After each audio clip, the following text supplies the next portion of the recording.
If you're looking to master marketing from the ground up and you want a solid foundation to build your marketing plans and your marketing career, then you're going to want to stick around for this video where we walk through the customer buying process.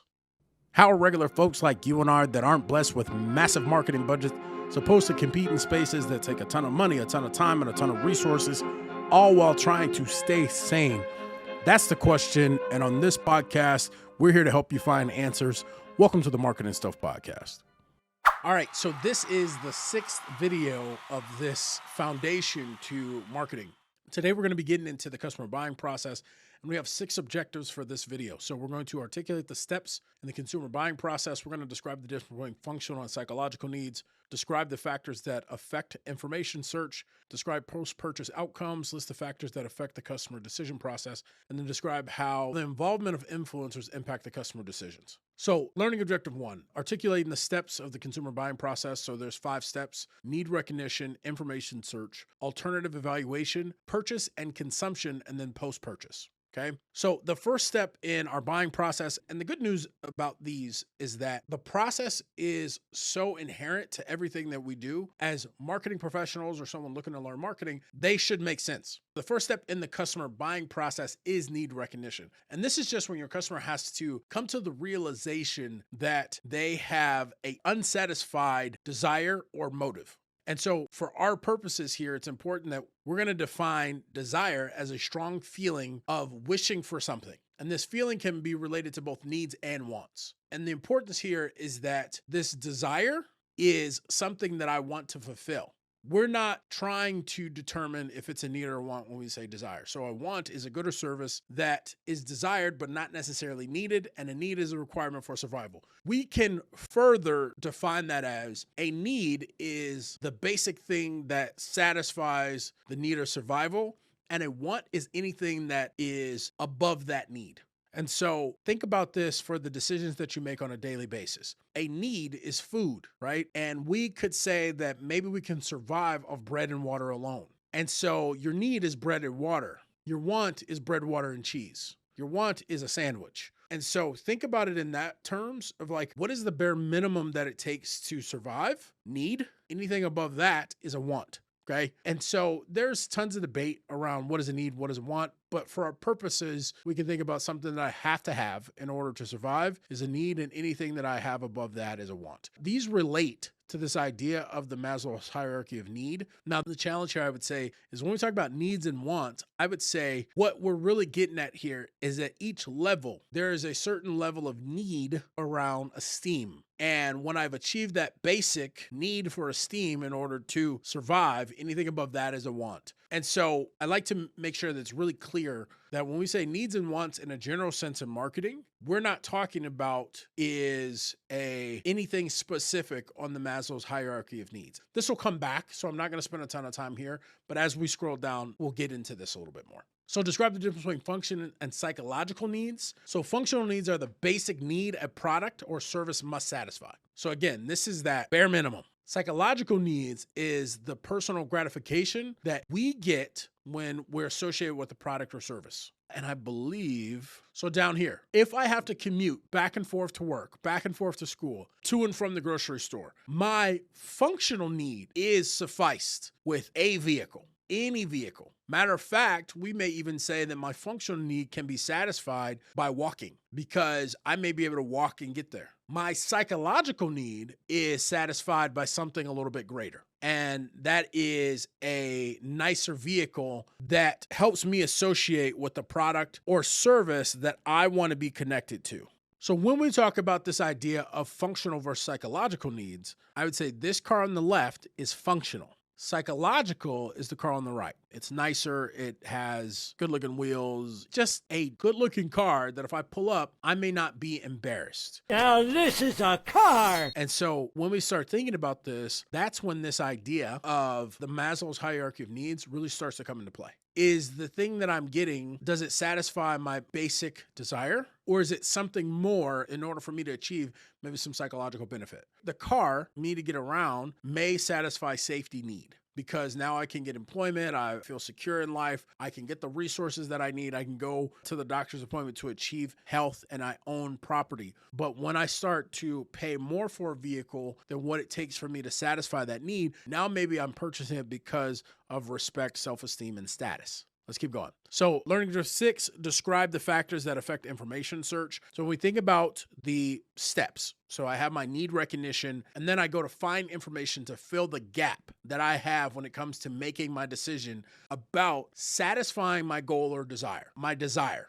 And when I'm doing that, so once we get to this place, your customer realizes they have a desire and they start the process of searching for information. Now, there are two types. There's internal search. I have already learned something and I need to recall it in order to help me make the decision. Internal, right? This could be based on past experience or past learning. Or external search. I don't know enough in order to make a decision. And so I have to go out, whether it be Google, talking to friends and family, using my AI assistant in order to find additional information in order for me to fill the gap of information that I'm lacking in order to feel confident in making my decision. So some additional factors that may affect your consumer's search is the perceived benefit versus the cost of the search. So if we think about it like this, when I'm in a checkout line and I'm about to buy a pack of gum, I don't necessarily pick up my phone and start Googling the best gums to buy.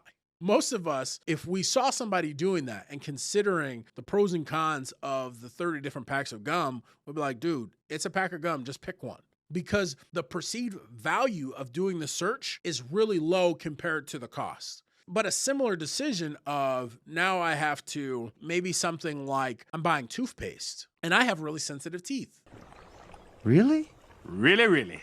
Now the perceived benefit of doing the search goes up because I need to know what types of toothpaste will help with the fact that I have sensitive teeth. Matter of fact, recently I just switched over to Pro Enamel toothpaste because I felt like my enamel was wearing thin. And so I wanted to switch to something that was geared more towards that. I did a little search, but a lot of it was internal. I've been hearing about Pro Enamel for a while. I've done some searches in the past about it, talked to my dentist about it. And so at this point, when I went to pull the trigger, I was like, man, let me look it up real quick. It has some good reviews. I'm going to buy it. So, but when we switch to something that's a little more extreme, buying a vehicle, now we start thinking that the perceived benefits of the search is much higher. The amount of information that we want is much higher because most people, we're afraid of making a mistake. And so when we talk about this perceived benefit versus cost, usually the objective of searching for information is to reduce the likelihood that we make a mistake. We also have this idea of locus of control, and this is the individual's perception of how much control they have over their own life.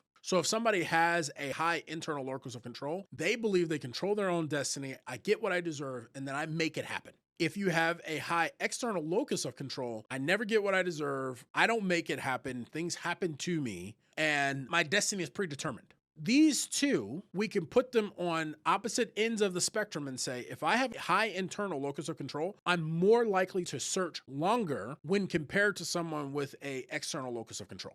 Because if I believe that I control my own destiny, I get what I deserve, I make things happen, then I will believe that the time that I spend making a decision will impact my life more so than someone that thinks that life happens to me. We had some interesting questions around this about which one is easier to sell to. My answer to that in class was, it depends on the product that you're selling. If you're selling bubblegum, probably going to be easier to sell to someone that has a high external locus of control. If you're selling manufacturing products and you do really well with content creation and developing educational content, you're probably going to do really well with these people because once they make up their mind is made up. Whereas over here, they might not feel the same way. They might result to the fact that, well, since I don't control my own destiny, it doesn't really matter what decision that I make, and they make more decisions on a whim. I don't know that. That is my internal feelings about this, but I thought I would add that in here because one of my students asked a really great question. So then we have the presence or the level of risk. And I'm not going to get into all of these. If you want this document, please go to mauriceadavis.com/vault and you can look at all these. I've also included some ads that I believe relates to each one. So you get a little more depth when you have the document. You can click on the ads and kind of think through what they are. But you have performance risk, financial risk, social risk, psychological risk, and physiological risk. And those were backwards, right? And so these levels of risk, let's go down. Actually, I'm going to go back up. These different risks pertain to the Maslow's hierarchy of needs. And so when we're thinking about our marketing, if we can address the 5 levels of risk in our communication, we will have a easier time getting someone to do what we ask them to do, because the answers to these questions about the risk of social failure, financial failure, physiological harm, psychological risk, and performance of the product have all been answered in our marketing communication. Evaluation of alternatives. Once your customer has decided on what they want to do, then they'll start to look at other options to satisfy their need. Now, in order to make it easier on us as human beings, we kind of separate things into groups. And this to me is where brand marketing is really trying to dominate. And I would go so far as to say 2 sides of the coin, opposite end of the spectrum, brand marketing versus performance marketing. And I would say that brand marketing is really trying to dominate the mind space of your consumer, whereas performance marketing is trying to drive a result. So let's talk about these different evaluations of alternatives, these different sets. So you have your universal set. So this is everything in that possible category. Then you have your retrieval set, what I can think of, right, that I know can solve my problem. They may not all equally solve the problem the same, but I can still think of them. Then you have your evoke set. So these represent the alternatives being considered during the problem-solving process. You have your inept set. I will never consider these. And then you have your inert set. I don't care enough about these to consider or not consider, right? So as your customers are interacting with your marketing, your business, and the world, you are moving in and out of these different sets, right? If you're not visible at all, you probably move into either the inert set or you're just not in their memory at all, right? And I don't know which one's worse. That's worse! So we got to be careful that when we're thinking about this as a marketing professional, I would rather be in the inept set and for my consumer to know that's not an option for me than to be in the inert set where it's like, meh, I don't care one way or another. That's a personal preference. And if you're curious as to why I say that, drop a comment below and I'll do a short and explain it. Then we have our evaluation criteria. So this is like, what am I actually evaluating the product on? So even inside of like the evoke set, there are some criteria that your customer are going to be thinking about in order to make that decision, right? I may be looking to get a new phone, and in my evoke set, I may think of like a Samsung Galaxy or a OnePlus. My evaluation criteria could be memory and camera quality, right? So when I go into the store, what I'm going to look at is I'm going to pull a OnePlus and I'm going to pull a Samsung, and I'm going to compare what's in my evaluation criteria. And these are those important attributes. And then when I look at them both, I'm going to say which one has the best camera, which one has the best memory. And then we have determinant attributes. So these are what's important to the buyer on which competing brands may be perceived differently. So I may even have 6 things that are in my evaluation criteria. So back to the phone: memory, camera, screen size, and charging speed. My determinant attributes may be the things that I'm like, these are critical. So it may be camera and memory, maybe my 2 critical. And so when I look at them, I'm going to evaluate them. And when we think about this, then we have to think about like the different types of decision making. So I'm determining based on the entire evaluation criteria, but I have some determinant attributes that make it so I may choose a product that rates slightly worse holistically, but because it has the best rating in the determinant attributes, I still may pick it. And so this is when we start talking about the different types of decision making. So we have compensatory decision making. This is where you evaluate the alternatives and the trade-offs of one characteristic against another, such that the good characteristics compensate for the bad. So that's what I was talking about before. I would like, you know what? This camera's the best, the memory's the best. But if I were to rate each one on a scale of 1 to 5, maybe it's still rated a, 4.2. And there was another phone that rated a 4.4, but it had a worse camera and worse memory. It just did better across everything else than this one phone did. If I'm using compensatory decision rules, then I'm going to say, you know what? Because the determinant attributes are better, I'm going to flip them out. Non-compensatory when we work with consumers and products and services based on a subset of characteristics regardless of the value. So I would say, to me, we'll look at this and we go, okay, if I'm going to evaluate goods and services where goods can compensate for the good and bad, down here I may say, you know what, I'm going to look at it across the determinant attributes and say, if it doesn't do well in these areas, then it's out, right? Hey, Maurice here, different Maurice than from the show that you're watching right now. If you want access to all the resources that I'm talking about and you don't want to have to write them down, in the notes below, you'll find a link. If you register there, I have included all the resources that I talk about inside of this free database. It's yours. So get back to the show. I hope you enjoy. Choice architecture is not a decision-making type. It is a way that we can present information in order to influence decisions. I'm not going to talk about choice architecture. If you would like me to and get more into it, I'm happy to do a video on it or respond to a video in a short. We can kind of answer whatever questions you have about choice architecture. I don't profess to be a behavioral science wizard. I'm just behavioral science competent. Then we have to think about like the difference between like an impulse product and then a product we actually have to think about.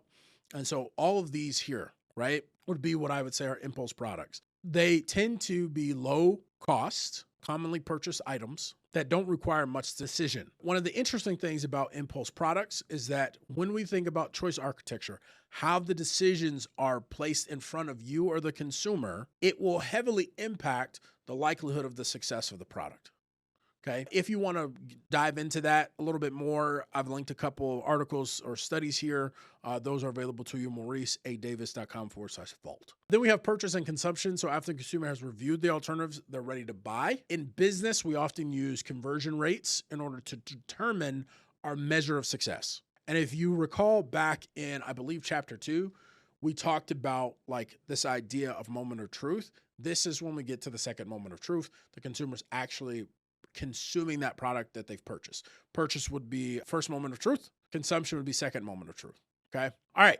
Discuss post-purchase outcomes. So the final step in the decision is like for them to review it. And there are essentially 3 factors that we can look at in our post-purchase outcomes.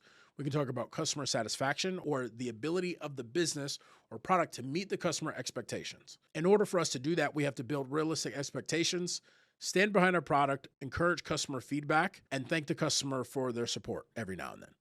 Okay. Those 4 things, super simple to do, oftentimes are missed. And when we miss those, we can increase the likelihood of post-purchase cognitive dissonance, or AKA buyer's remorse.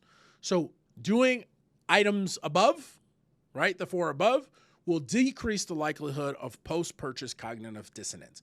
And the idea of this moment of truth, first moment and second moment, that gap between the first and second moment is oftentimes where we're going to see the most post-purchase cognitive dissonance, AKA buyer's remorse. And so working in these satisfaction pieces in that area oftentimes reduces that cognitive dissonance, right? Then we have customer loyalty. So in the post-purchase state, this is when we attempt to solidify a loyal relationship with our customers, okay? The idea here is that if I can keep a customer longer, I make more money. Then we also have to consider the undesirable consumer behaviors. If we can work for positive word of mouth, then we have to realize that the negative word of mouth exists. And so when we fail to do these items up here, not only will it more than likely increase buyer's remorse, but it will more than likely increase undesirable consumer behavior. And so not only does this affect our bottom line as far as potential returns, low satisfaction, but it also hurts our business's ability to sell future products and services to customers that have not yet even experienced the brand, okay? All right, list out the factors that affect the consumer decision process. Let's see here. So we have our motives, right? So a need or want that is strong enough to cause a person to seek satisfaction. So motive, desires, very similar. I placed it further down because the text does include motive. I pushed it down in the structure so that it was more aligned with the text. And if you're curious, this is the McGraw-Hill 8th edition textbook for principles of marketing. So every choice that our consumer makes is part of the decision process. And it's important that we remember that nothing exists in a vacuum.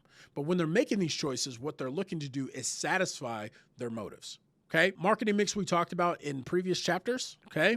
So product, price, place, promotion. If you're curious about that, go back to, I believe, chapter 1. And we dive into this pretty deep. Psychological factors are motives, attitudes, perception, learning, memory, and lifestyle. Then we get into our psychological factors, family, reference group, culture. We talked about culture in previous chapters, previous sections. So jump back to it's either section 4 or section 5. I don't remember right offhand, but that information as far as culture and reference groups is included in those sections, right? Specifically on culture. And then we'll talk a little bit about here purchase situation, sensory situation, temporal state here in just a little bit. Okay, so let's jump into psychological factors. So we have our psychological needs, safety needs, love, esteem, self-actualization. This is Maslow's hierarchy of needs, just placed out into a small table. And so each one of these, when we're thinking about what our customer is looking to do, they're looking to satisfy one of these needs or motives, okay? So then we also have to think about, so we satisfied our motives, then we need attitudes and perceptions. So an attitude is the person's enduring evaluation of their feeling or behavioral tendency towards something, right? So attitude comes in 3 parts. The affective component, so this is what the person feels about an issue at hand. The cognitive component, what a person believes to be true. And then the behavioral component. It's what they actually do with the issue at hand. So let me bold this for you. Again, if you want access to this, feel free to grab this document so that you can see all this information kind of up close and personal. All right, so then we have our perceptions, the process in which people select, organize, interpret information to form a meaningful picture of the world. So how do you perceive information? What point of view are you looking at information through? Now, it's important to understand that a person's culture will influence their perception. And it has to do with the fact that information is viewed through a lens. And our culture shapes our worldview or our world lens. And so diving into and understanding your client's culture will help you better understand the lens in which they will perceive the information you provide. There are tons of instances in marketing where a message that was communicated to one group does not communicate the same thing. Matter of fact, recently there's been more articles showing up about scarecrows being hung up on using burlap sacks and ropes, and how different people in different communities perceive that differently. Now, we can get into the root and why that is, but it goes back to life experiences and cultures. And so if you don't understand those, when you go to create and cultivate a message, you will unintentionally create a message or send a message that is hurtful. So just keep that in mind. Then we have learning. So a person's thought process, how they collect and process information. And then memories, their ability to retain that information. Really what we're getting at here is our memory process, our ability to encode information, store information, and then retrieve the information. If you recall back before when we talked about the search, and we said there's internal and external search. If somebody has a really good memory, they may rely more on internal search than they do external search. This is not a good or a bad thing. It's just something to be mindful of. If you have customers that have really great memories and learn really well, then you may have to do slightly less marketing and communication because they do more with internal search. If you have someone that has a bad memory, you may have to do a lot more because they rely more on external search. But the flip side is someone that has a really great memory and they rely more on internal search, you can't afford to mess up versus the inverse, right? So these are not good or bad things. These are just things that we need to acknowledge. Lifestyle may also influence our consumers' search process, right? The way they live, what they like, what they don't like. Social factors, again, we're not going to talk about culture because we got into that. Reference groups are just individuals that people want to be like or that they aspire to be like, and then families, these are their family members. Okay, situational factors. So these are factors that influence and impact the consumer buying process. They may override our consumers' normal tendencies. So the first one is purchase situation. Your consumer may be predisposed to purchasing certain products or services because of underlying beliefs, but that could change due to a change in purchasing decisions. So buying a gift for a friend. An example may even be like, I could be an extremely frugal person. And on Mother's Day, because my mom really loves jewelry from, one of the best jewelry stores in town is where she goes, I may choose to spend way more on a piece of jewelry than I will ever spend for myself on my mother. The purchase situation has changed, okay? That individual is not different, but the situation or the conditions surrounding the purchase have changed. Then we have sensory situations. So this is how the information around us impacts our buying decision. If you've ever been in a bakery and you smelled the baked goods and then you walked out with a piece of bread or with some donuts or cookies or whatever, you've been impacted by sensory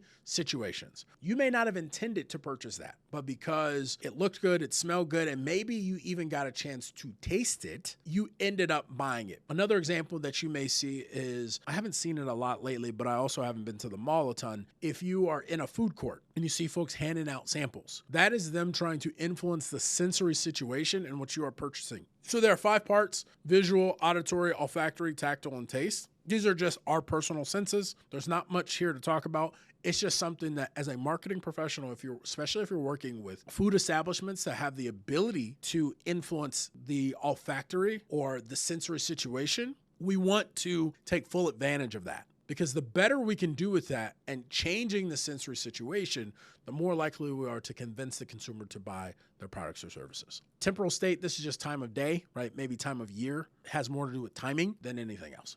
Describe how involvement influences the consumer decision process. So what is involvement?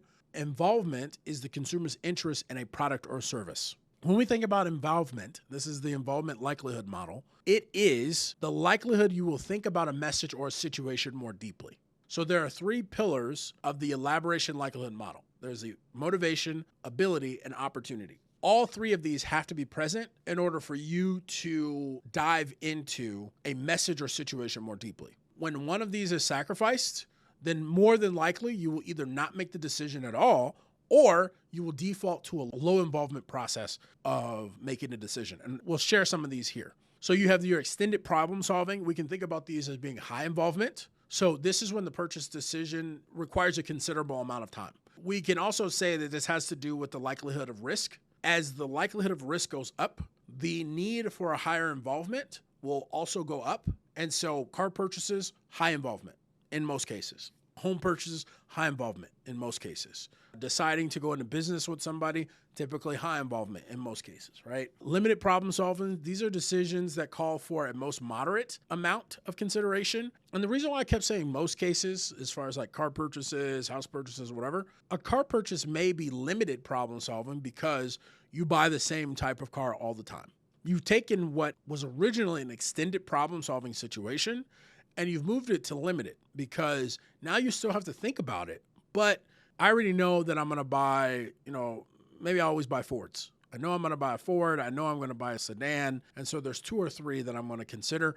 I'm not worried about the performance because I love these cars. I'm choosing off of some other factors that don't really take me a ton of time to think about and maybe options available at the dealership. And so I go down, I'm ready to go. So now I am still solving a problem, but the scope is a lot smaller. Then we have the habitual decision making. So these choices are made by habit and require little or no conscious thought. This might be compared to the type of milk that you buy, the type of cereal that you buy. These products are typically habitual products. We don't sit down and create tables about which one is the best cereal to buy. We may, if something changes in our lives, let's say we find out we're gluten intolerant. Now we're going to move this to like maybe extended problem solving because there's a high amount of risk to the choice that we make. But once we make that decision, then it goes back to being habitual. And so these can move, the decision themselves will move as the customers change their level of understanding. Because think about search. Once I have filled those information gaps, those are closed. I no longer have to spend a ton of time making these choices. So this is your overview of our consumer buying process. If you have questions, feel free to drop the information in the comments and I will get to them. Go over to mauriceadavis.com/vault to get a copy of these notes. Outside of that, stay out here and win it, y'all.